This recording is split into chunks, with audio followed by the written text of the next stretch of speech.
ఓం శాంతి. బ్రహ్మబాబా జీవిత చరిత్ర కంటిన్యూ చేస్తున్నాం. నిర్మల్ శాంత దాది యొక్క एक्सपीरियंस మనం వింటున్నాం.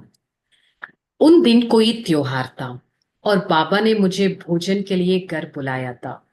जब मैं वहां पहुंची तो मैंने देखा वहां कुछ माताएं कन्याएं आदि ज्ञान सुना रही थी. उनमें कुछ के ध्यान अवस्था में रास कर रही थी. वह रास पहले तो मुझे अच्छी नहीं लगी, परंतु मैंने देखा कि जो महिलाएं रास कर रही थी उन सभी से अच्छी तरह परिचित थी. रास करने वाली माताओं को और उसकी उद्दांत रास को देखकर मेरे मन में यह संकल्प आया कि जिस प्रकार की दिव्य रास से यह समय कर रही है, यह तो कोई इस कला का विशेष ज्ञान शायद नहीं कर सकेगा. నిర్మల్ శాంత దాది ఎలా అయితే నిన్నటి ఎపిసోడ్ లో మనం తెలుసుకున్నాం కదా, వాళ్ళ పేరెంట్స్ కి ఉండేది తిను కూడా జ్ఞాన మార్గంలో వచ్చేదని. ఫైనల్లీ అది సక్సెస్ కూడా అయింది. ఒక రోజు ఒక పండుగ వచ్చింది. తను బాబా ఇంటికి భోజనానికి వెళ్లారు. బాబా వారిని పిలిచారు. అప్పుడు దాది వెళ్ళగానే అక్కడ కొంతమంది మాతలు కన్యలు కొంతమంది జ్ఞానం వింటున్నారు. వాళ్ళు కొంతమంది ధ్యానవస్థలోకి వెళ్లి రాసలీలలు కూడా అనుభవం చేస్తున్నారు.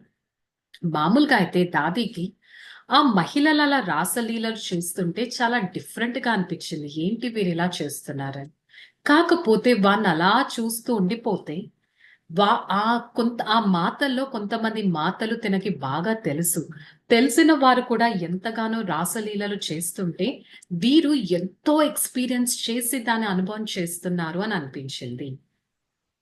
मैं माताएं जिन्होंने कभी ऐसे ढंग रंग सीखी नहीं, उसे यह अलौकिक రీతి की कैसे पा रही है.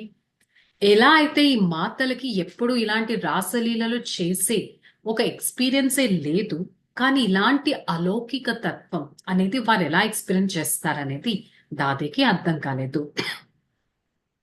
हो ना हो इस समय से यह संसार भान में नहीं है. यह दिव्य चक्षु द्वारा श्री कृष्ण और देवलों की कोई रास देखते उसे उसे तन्मयता से रास कर रही है.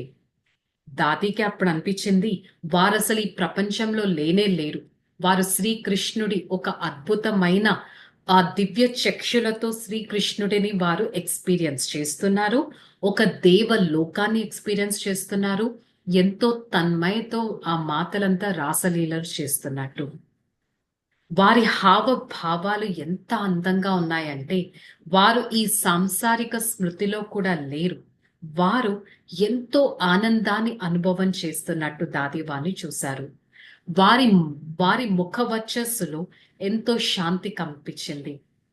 ప్రభు ప్రేమ కనిపించింది. ప్రభు ప్రేమ ప్రతి ఒక్కరికి రిఫ్లెక్ట్ అయ్యింది. వారి దృష్టిలో ఎంతో అలౌకిక తత్వం అనేది దాది చూశారు. ప్రభు మిలనాన్ని చేసుకుంటూ వారి ఆనందాన్ని చూస్తుంటే దాది అలాగే వారిని చూస్తూ ఉండిపోయారు. సో ఇంకేం దాది వారి ధ్యాన అవస్థలో చూశారు అనేది రేపటి ఎపిసోడ్ లో మనం తెలుసుకుందాం. అచ్చా. ఓం శాంతి.